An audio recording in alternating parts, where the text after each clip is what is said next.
started it. Welcome to Overtime on... Shit, that's the wrong podcast.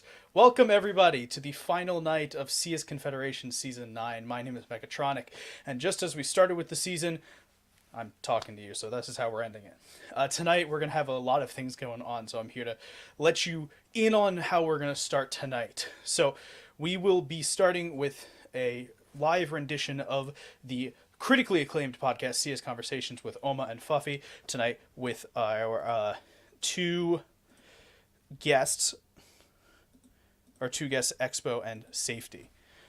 They'll be joining us in just a moment. After that podcast, we'll have a quick break with a little bit of content in between, and then we'll get into the finals of Season 9 Challenger, which will be between Gas's Krypton Kings and the Hitmen from HG. After that, we'll have a quick little intermission again, and then we will go into the rest of the podcast, which will be a nice little interview with someone from the winning team. So, to kick off our night of grand finals in the last bit of the season, I'm going to throw it on over to Oma and Fuffy and their folks over in the podcasting studio.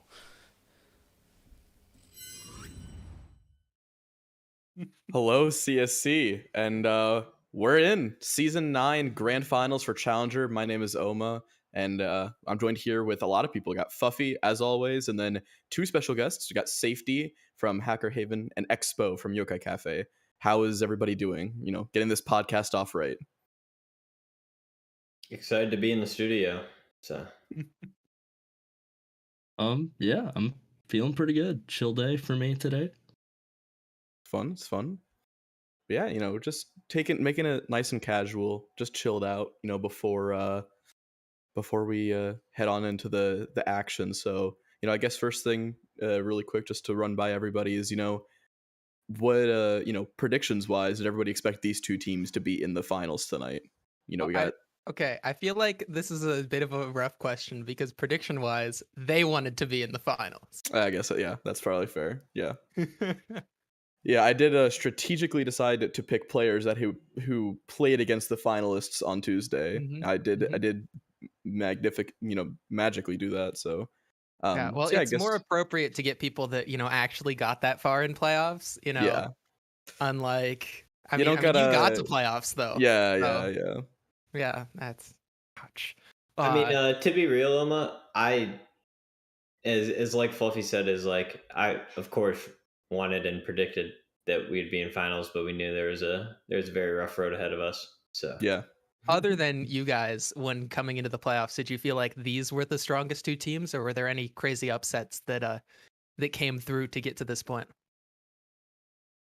I think the one-sidedness of the or NAN versus Gas game was the most surprising, in my opinion. Besides that, I thought these four teams were very strong. So, What about yourself, Expo? How'd you feel? I mean, yeah, I think for the most part, it pretty much went as one would expect. I thought, even though personally I thought the Hitmen would make it this far, I think they were out of, you know, all the teams, they were the ones that I'm the most iffy on, personally. I think it's a good sign that they've made it here, though. I think if they made it here, they definitely have the potential to get it. Yeah, I mean, I think that's a team where you can look at all their results and obviously have someone like Kando that's at the very top of them, and Traditions is pretty close behind. But I would agree. I mean, I think that is a team where if you have a star that's not showing up, or there is any sort of struggle, or even the other team is shutting them down, I mean, that's a game where it gets really scary really quick. And I guess follow-up from that is, you know, do you guys think that this game is going to rely on the stars coming out or the IGLs? Because obviously got two really smart IGLs between Digital and Sabrina, and then the stars, you know, you got like Bronzy, Wei, Oof on the side of Gas, and then you have Traditions and Kando on the side of the Hitmen. So, you know, how do you guys feel about it? I guess we'll go back to Expo first. I mean, I think personally, I'm not thinking too much about necessarily the star players, because I think for both teams, the star players have shown that they absolutely can show up, and they're, I think, pretty consistent, where I don't necessarily think, for me, the question is, are these players going to show up? Because I don't even know if that's a question worth asking. Like, they're going to show up, I think. I think the bigger question is around some of the other players on the team and if they're going to be able to do their part, which, definitely means the IGLs for the teams, but just some of those other secondary players that obviously are a big part of it. I think that's going to matter way more, is all these stars have proven themselves well enough that they can do what they have to. I wholeheartedly agree with that. Yeah, Expo. And like, it's playoffs or finals. Like, all these teams and all these players want to win. So I would expect at least them to be ready to play today. And so with that assumption, calling is going to be important. But then there's impacts like Digital being a caller and him not always being super consistent. Like, yes, he can do frags, and yes, he has off days too. So seeing him being there, or J-Man in retrospect for HG, like, he's been inconsistent throughout the season. So making sure both of those players are on would be very important. Yeah, I mean, I would definitely agree. I think that it is.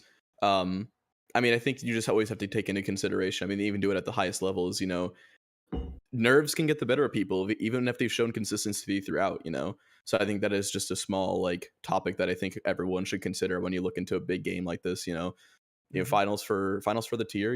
It's a big deal for these players to be here, and I believe that each side has multiple players, if not a majority, that are first time for this season. I think HG has 3/5 of that team are new this season, with J-Man, Kando, and Traditions. And then you have Oof and Wei on the side of Gas. So I think that, you have half of this, half the people that are going to be in this lobby are brand new they've never hit playoffs, never been in front of production like this before. So I think it's going to be big for them. I think it'll be big, but I think that a lot of these players already have such good mentalities, especially with the stars, with players like Wei and Kando, Bronzy, and Traditions. I think they'll do well no matter what. But I think that the real battle of this is, I wouldn't even say it's all in the IGLs, but the teams as a whole need to come together. And I think the winning team, what they're going to do tonight is those star players are going to just bully the players on the other side of the server that might not always be in those fragging positions. Because it's easy when you're given all the resources, when you're dropped an op, to sort of build up confidence. But when you're the lone side anchor, if you're just getting bullied by Kando running out and one-tapping you, it's not gonna be easy. And so I think that sort of those kind of mind games of, how they can nullify the stars on the other side is really gonna be the big thing for tonight. That being said, I also know that sometimes with the pressure of a playoff game, of a final like this, pressure makes diamonds. And so I think that another thing that could come out of whoever wins tonight is one of those players stepping up. Someone like a J-Man or Alum just coming out of nowhere and shocking us all. And personally, I hope for something like that because I always love to watch it. But there's no way to predict who or when or what. But whoever of those players steps up is really going to be able to make a difference. Because we've talked about these stars and we've talked about this firepower, and I want to turn this back towards both Safety and Expo. When it comes to firepower, do you think these are the two teams with the most firepower? Do you think there's anyone else that had a lot of firepower maybe that didn't make it this far, or are these the heaviest hitters just fragging wise? I think that's actually a really interesting question, because out of all of the tiers, out of all of the things I've seen from all the teams on all the tiers, I think Chally has the most firepower spread across all the teams. And there's definitely teams that had the firepower to make it this far that haven't. Teams like Hacker Haven, obviously. And I guess our team, YC, there's definitely a good amount of firepower spread around, and I do still think that if you're just going off of raw firepower, though, the obvious standout, I think, is probably just got to be Gas. But Mm-hmm. I think to snowball off of that too is like there's a lot of firepower built around, but like I think the teams here are able to utilize them the most. And so, like, in us playing against AG or HD, like, some of our downfalls were not being able to trade Kando off of those entries. And, like, I think Gas personally is very good at that. And their spacing levels, I think, Wei's a fantastic second entry player like that. So, I think, like, like these matchups in particular will be very important to seeing getting those secondary trades off of entries and then impacting from T's. So I think like T rounds it's going to be a very T-sided battle, which team can perform there. Yeah, no, I would agree. I mean, I know from watching them play both teams, I mean, especially a team like HG, having played against them, watch them play at this point, I mean, their T sides, I think, are their strong suit. And that doesn't mean, their CT sides aren't anything to scoff at, but their T sides are where, like, they get their work done. So, I mean, I think this is just going to be, it is going to be, like Fuffy mentioned, a game where, you see people like Lum or J-Man really step up. And even Sabrina to an extent, they have the ability as well to step up and be the third piece to make that team, really strong. Now, to go off of what Fuffy initially pointed out or about the firepower thing, I would definitely think that these two teams are at least in the top 3 bare minimum for firepower just on paper. I think the next one for me would be Hacker Haven, because I think you have players like Safety, you have players like Blitz. I mean, I think that they're really hard to not be in the consideration for those, high impact, players in the entire tier. And I mean, you have players like Blitz that, he was able to, on paper at least, able to go head to head with a player like Kando, even Traditions and Bronzy. So I think that I do really think that those two teams are definitely some of the like peak form for the entire tier. You have like we talked about them all. We've already talked about them a ton. You have Bronzy, Wei, Oof. They're all on that side of Gas. They're all very, very strong fraggers. They've been very consistent throughout the season. And then on the side of, HG had Traditions and Kando. And then even like we've said, J-Man or Lum, they're able to step up at times. I mean, they have so consistent pieces. I think that even they just don't falter. And I think that's surprising because a lot of teams they'll have their strong pieces, but they won't always be that rock that they need. And I mean, a player like Kando, a player like Bronzy, they're there every single game.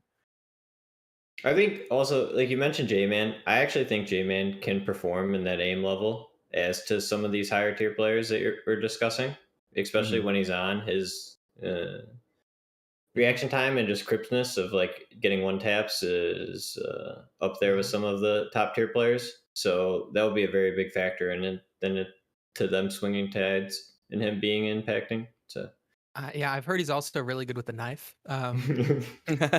First-hand experience, it hurts. He got 2 knife kills. That was impressive. I think that's really the hidden X factor is the amount of knife kills that Jay. Too bad he can't his own teammates. There's a bounty on Kando's head. Gas, you can steal it too. $5 to someone knife Kando. All right. There we go. Got some stakes on the line now. Okay, I like to see it. This is exciting. I love how I want to shift now from like this very serious talk that like is good, but I want to shift to the fun side of just how Challenger has been because of all the tiers. This Challenger has just felt so cohesive, so together. Everyone sort of, so many people know each other, so many new people coming in and just building this community. The amount of combines that were played, Kando was in most of them. Like that was just, it's such a cool thing. And so I want to sort of, as all of us being players in Challenger, how has it been? I know like OMA Expo compared to past seasons, like is there something different? Is this just like, because it's now sort of, I think the biggest like group of players within a tier. I'd have to hit up Homer to figure out the truth on that number, but I feel like this is just the widest tier that we've had so far, and it's had such a community, and everyone's been so fun. Yeah, I mean, I think excluding maybe the first few seasons with only major and minor, which I wasn't around for, so I think that is where I'd have to check the numbers. I mean, I think we've had over 100 players individually. Individual players have some stats on the challenger stat sheet. So I mean, I think that goes to show how big of a tier it really was. And I mean, thinking about it compared to last season, for looking at challenger for last season, I obviously loved it. It was a ton of fun, but that was the season where I knew pretty much everybody going into it. Even though I was in prospect, I had seen the names. I knew who was, considered really scary. I knew who to look out for, even for my tier, that moved up with me. But this season was so different in that, because there were so many new players. Like, there's just players that, like even safety sitting here that we had never seen before, that come in, get a top 10, nab a MVP star for themselves. So there's so many players like that we had never seen before, never played with or against, and we had no idea that they would come out of nowhere like this and just dominate. So I think that as a whole, the whole tier was, I think, even closer for that reason, because there's so many people that were new and were making these bonds really early on. And I think that's just one of the things that makes Challenger the best. Gotta flaunt that.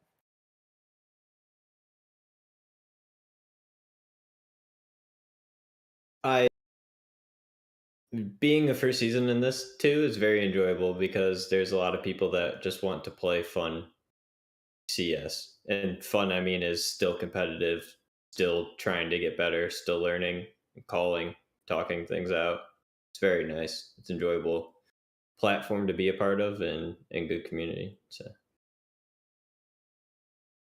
Yeah, I mean, I definitely think this season, like, compared to last season playing, which was my first season, it definitely feels like the skill ceiling is higher just playing and going off how it feels. It definitely feels like, you have players that are playing at an even higher level inside Challenger, which is pretty cool to see. And, I was talking with one of the top elite players, I think it was a week and a half ago, maybe 2 weeks ago.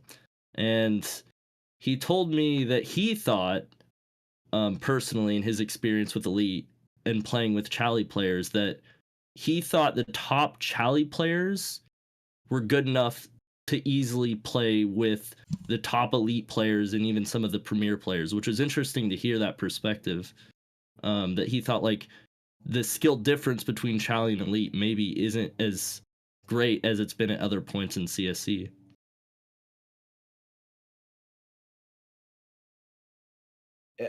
I would agree with that, Expo, at least personally.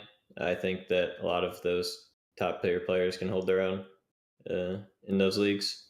And it's not like there's a stark difference, where I think there's a gradual slide where a lot of those players are very good, and it's hard to tell in that stage. But do think Challenger has some of the most team play out of any leagues here. I would Like, agree. comparatively to elite and elite and premier, like the teamwork and coordination is really made a lot of strides since the start of this season. Yeah, no, I think that. Yeah, I think that Challenger really, like, I think it really strikes a balance between everything in CSC. Obviously, it's the very middle tier, supposed to be, the middle of it all. But I do think that it's finally a point where players that have that individual skill, that mechanical ability to really make, be a difference maker, no matter what lobby or who they're playing against, they're here in Challenger. And you see players whose stats got even better after getting into more team CS from combines. I think Canada is obviously the number one example of this. I think out of combines, they had a very, obviously nothing to scoff at, like a 1.18, 1.20 rating. They get drafted, and now they're up to like a 1.4 for the whole season. So they got even better playing with a team, players that are there to support them, play under that style that they wanted to play. And I think that I think it's very interesting to see teams and players who improve gradually together, rather than just saying, oh, I'm an individual, I'm going to get better by, practicing aim, or I'm going to get better by learning this thing. It's just cool to see players who get this access to this team play for the first time in their whole time playing CS, and they get even stronger very, very quickly. There's people even like on my team, like Chili Eater, who was be at the bottom MMR of what Chally is, and his improvements throughout the season of just grinding and learning Team CS. Like I'm pretty sure this is his first time playing in it. Mhm. His skill level is significantly improved, and its awareness throughout the game has changed too. So yeah, Such a good it's across the sighting. interior. Yeah, watching like I tried not to just be like, oh, I have different expectations for different players because you never want to count someone out. But like in my mind, I'd almost done that for Chili Eater, and then I watched him get multi frags in that playoff game, and I'm like, Mhm. you're blowing my mind. This is like everybody's got that potential. I think challengers at a point where you get people who have all varying levels of experience, but all are able to put in that effort and just improve so much because unlike Premiere, where you just sort of like expect a baseline, for Premiere, everyone has that experience. Unlike Prospect, where you expect sort of people to be much, much newer to the game, you hit Challenger and it's that perfect middle ground. It's a breeding ground for some pretty amazing star players and breeding ground for an amazing grand final. I want to steer us back towards the grand final because I know the desk is going to talk about this before the game comes in, but I want to ask everybody on here about predictions. I know this is not an easy one to call, but does anyone have a gut instinct? Maps are Ancient, Dust 2, and Inferno, Inferno, Decider, right? yeah. Okay. Hmm. I think based on the little bit of notes that I took, which the analysts will be going over, I think that this is going to be really interesting because I think that there's one map that both teams are kind of even on. There's one map that I think leans in favor of Krypton Kings, one that leans in favor of Hitmen. I think my gut instinct, just in knowing digital and knowing how that team functions and knowing the individual ability of everybody on that team, I think I'm going to have to give it to Gas. I think it's going to go to all three maps, potentially overtime on Inferno. You're going to get the classic, but no, I think it's going to hit all three maps. I think it's going to be a 2-1 victory for Gas. Yeah, I mean, I think I'm probably in the same camp with you where I think I see Gas taking it. I definitely know that Gas isn't. They definitely aren't scared of Ancient at all. Like it was going to be the decider in the YC match that we had against them. And we played against them on Inferno, and they obviously played really well. So I think it'll be interesting to see them on there again against Hitmen. They seemed really comfortable on it. I personally haven't seen Hitman on Inferno, so I don't know how they'll do on it. But it should be interesting to watch. And the only other thing I'd add in really quickly is, yeah, I think Dust 2 in the middle is going to be a very interesting map to watch. I I had the experience of playing Hitman on Dust 2 early into the season, and he has the potential to be insane on that map. he had like 1.9 rating on that game we played on Dust 2. He was incredible. And I think he will be again a standout player on Dust 2, and it'll make that game super interesting to watch, I think. I think that I'm going to go 2-1 HG. I believe Ancient will go the way of Gas, with them seeing a lot of information from recent games of them and just playing both teams on it. Hopefully, I think that with that, Gas will take it. Dust 2 side of HG. Expo just talked about some of those factors. And I think Inferno is going to be a very close game. I played HG on it early in the season. U4 is a utility master, and so is Digital on Gas's side. So I think looking at those util numbers, if we get to Inferno, is going to be a nice slot machine just rolling up and up. I was holding out because I'm like, if no one picks HG, then I have to.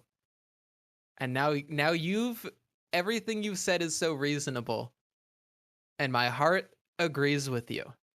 But it's so close. I'm gonna go with HG. I'm gonna go with my heart. I think that the one way that HG wins is if some of these other players around the stars step up, and Kando has to go. How this would even be possible, but one up their performance from the semifinal, and I think that that is possible, just because it's Kando. It's amazing what I've seen done in Challenger by some of these stars, and I think that Kando can be the star above the rest of the stars.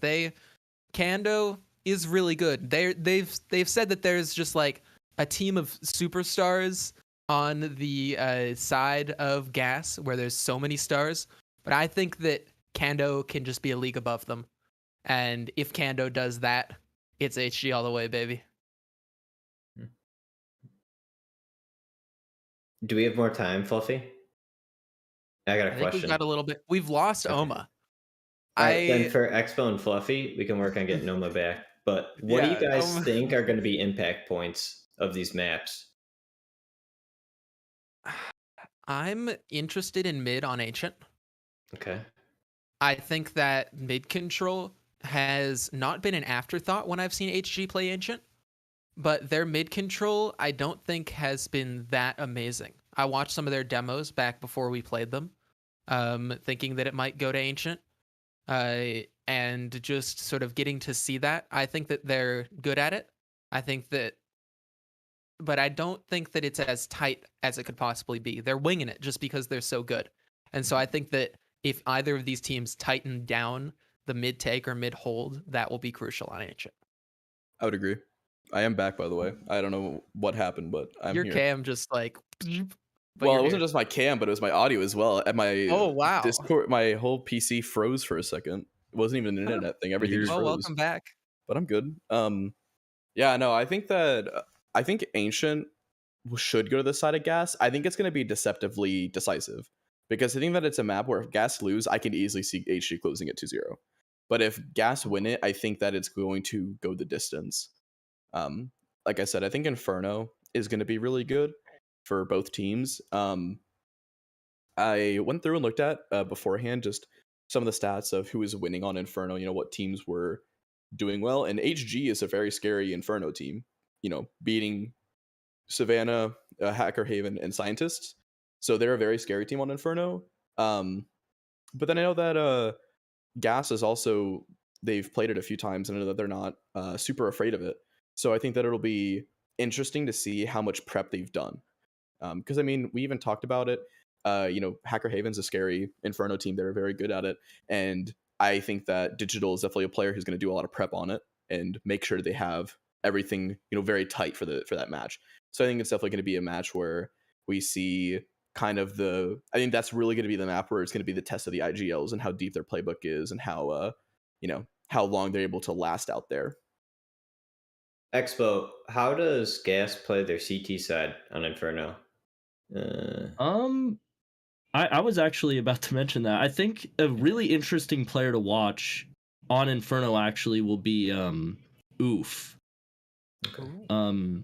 Oof played Banana and B-Site when we played against him, and he did really good. He had a lot of openers, and I think his success will be pretty paramount to the CT side of Gas. I think if he can find more openers for them again, like he did against us, then I think Gas will be pretty comfortable on Inferno. Personally, when I played against HG, they're very choke heavy of like util control off the Banana, and they really force you to respect how much util they have. So like economy basis throughout that game, and I think Ancient will be another side of that coin where it's like if Gas gets rolling, because I'm pretty sure they're starting CT. If they get rolling on CT and can build that eco immediately, I think it's going to be a huge advantage for them. So I think those would be some points that will be important to look at. I think personally for Ancient, one of the things I'm most interested to see is what Hitmen is going to do with traditions on the op, or if he's even going to op on Ancient. I think that'll be interesting to see, and like potentially how much success he has could be a really big factor for what happens on Ancient. Yeah. Back to like Fluffy mentioned mid control, and like if they pressure his op and get him off, Mhm. I think it will. No team has really done that yet either, so it'll Mhm. have to be on the fly for what they'll have to learn. Yeah, I think both of these teams have not had it easy, but they're able to beat other teams just sort of like just show up in the server and do it. But now against each other, they're going to have to put in even more work. And it's going to be real exciting, and it's coming up pretty soon. But right now, we're going to wrap up this section of the pod. We'll be back after the game finishes to get a little bit more, to get an interview, to get whoever the winners are in, and some good vibes from there. But before then, I'm going to throw it back to Mecca, who's got a little bit to say before we jump into the desk and the match. Hello, folks. Sorry to be back. I'm so sorry you have to see my face. Quick little housekeeping note. We are going to actually go offline on Twitch for the next 2 minutes. Some idiot, this guy, forgot to put a 2-minute delay on, so to ensure competitive integrity in the match, we're going to throw a 2-minute delay on. When 2 minutes is up, you'll see a lovely new piece of content from Fluffy for the Season 9 finals, and then we'll get into our normal delay and our normal pre-game stuff. So you'll see us in about 2 minutes, but until then, we'll see you.